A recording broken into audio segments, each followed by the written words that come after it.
Hello friends, তোমরা কেমন আছো? বড় ভিডিও দিতে একটু দেরি হয়ে গেল। আর দেখো, এটা আমি আমার বান্ধবীর বাড়িতে আজকে গিয়েছিলাম। তো ওদের বাড়িতে এই র্যাবিট রয়েছে, আরও 3-4টে র্যাবিট রয়েছে। তারা কিন্তু খাটের তলায় ঢুকেছিল। খুব সাহসী, খিদে পেয়েছিল। দেখো, সামনে এসেছিলো, তাই ছবিটা তুলে নিলাম। আর বিকেলবেলা আজকে মনে মনে ঠিক করে রেখেছিলাম সাজুগুজু করে দাদার সঙ্গে কয়েকটা কাজ যাবাও, মানে ওই কয়েকটা দাদার গেঞ্জি ফেঞ্জি কেনার ছিল, সেই জন্য বেরোবো বলে সেজে গুজে রেডি হয়ে নিয়েছি। আমাকে দেখে এই মুহূর্তে একটু পাগল পাগল মনে হচ্ছে যে এগুলো কী করছে দিদিভাই। আসলে আমি একটা রিলস ভিডিও বানাচ্ছি, সেগুলোও তোমাদের সঙ্গে শেয়ার করে দিলাম। আর এই টপটা কীরকম দেখো, কানে ঝুমকোটা, মানে এইটা আমি দোলের মেলাতেই কিনেছিলাম। আর এই দেখো, এই টপ আর এই পালাজো মতো যে প্যান্টটা কী বলে, সেইটা পরে নিয়েছি। কেমন লাগছে অবশ্যই জানিও। আর এই দেখো, এটা আমার পুরো লুক। এটা প্যান্টটা আমি ননদের বাড়ির ওখান থেকে কিনেছিলাম, তো আজকেই ভাঙলাম এই টপটার সঙ্গে পরবার জন্য। আর হচ্ছে গিয়ে একটু বাইরে যাব, আর আগে থেকে ঠিক করে নিয়েছি বাইরে দাদার জন্য আর ছেলের জন্য কিছু হালকা গেঞ্জি কিনবো, যেহেতু ওদের গরমে বারবার বাইরে বেরোতে হয়। তো ওদের কিছু জামা কাপড় লাগবে, জামা কাপড় বলতে গেঞ্জি লাগবে, সেগুলো আমি নিয়ে নিলাম। হালকা ফুলকা কিছু মার্কেটিং করে নিলাম।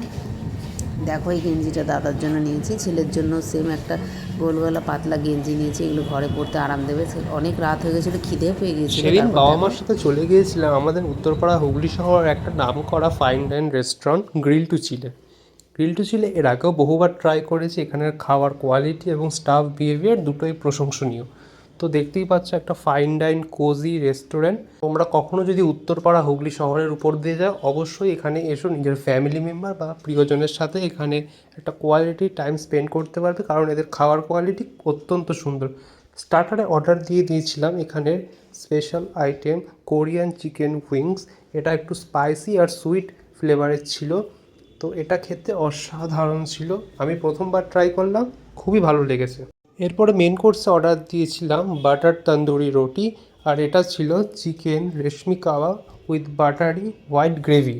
তো দুটোই খেতে খুব ভালো লাগছিলো। বাট বলে রাখি, আমরা যেহেতু স্টার্টারে একটা হট আর স্পাইসি জিনিস ট্রাই করেছিলাম, তো এটার টেস্ট একটু ফিকে লাগছিলো। আদারওয়াইজ কোয়ান্টিটি কোয়ালিটি দুটোই অসাধারণ, একদম জাস্টিফাইড।